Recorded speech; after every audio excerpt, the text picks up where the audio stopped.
Salam Media Sriwijaya.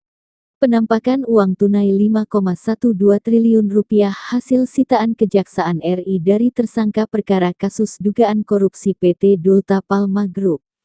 Perkara kasus dugaan korupsi PT Dulta Palma Group terus bergulir.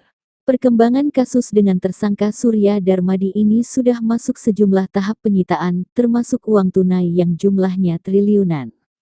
Adapun rincian uang tunai yang disita adalah sebesar Rp5,12 triliun. Selain itu, ada uang tunai yang disita sebesar 11,4 juta dolar Amerika Serikat AS atau setara sekitar Rp168,72 miliar jika menggunakan asumsi kurs Rp14.800 per dolar AS. Jika ditotal, nilainya mencapai Rp5,29 triliun. Ini belum termasuk uang sitaan dalam bentuk dolar Singapura, tepatnya 646 dolar Singapura 4 sen.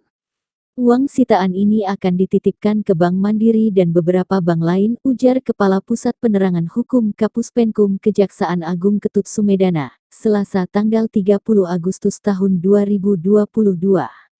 Ini hanya satu dari sederet aset yang disita. Sebelumnya, banyak aset Surya Darmadi sudah disita, salah satunya satu bidang tanah beserta bangunan di atasnya berdasarkan sertifikat hak milik nomor 4413 dengan luas 2209 meter persegi yang terletak di Jalan Bukit Golf Utama Blok Pekaf nomor 9, Kelurahan Pondok Pinang, Kecamatan Kebayoran Lama, Kota Jakarta Selatan. Selain aset tersebut, Kejagung RI menyita barang bukti aset milik PT Dulta Palma Group di Sumsel. Penyitaan aset Surya Darmadi di Sumsel bernilai Rp40 miliar tersebut dilakukan bersama dengan Kejaksaan Tinggi Sumsel. Adapun barang bukti aset PT Dulta Palma yang disita berupa 2 unit kapal yang sedang bersandar dan hendak berencana mengangkut CPO di perairan Sungai Lilin, Kabupaten Musi Banyuasin.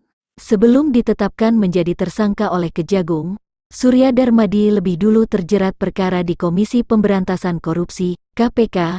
Ia merupakan pendiri dan ketua Darmex Agro Group, yang didirikan di Jakarta pada 1987 melalui anak perusahaannya, PT Dulta Palma Nusantara.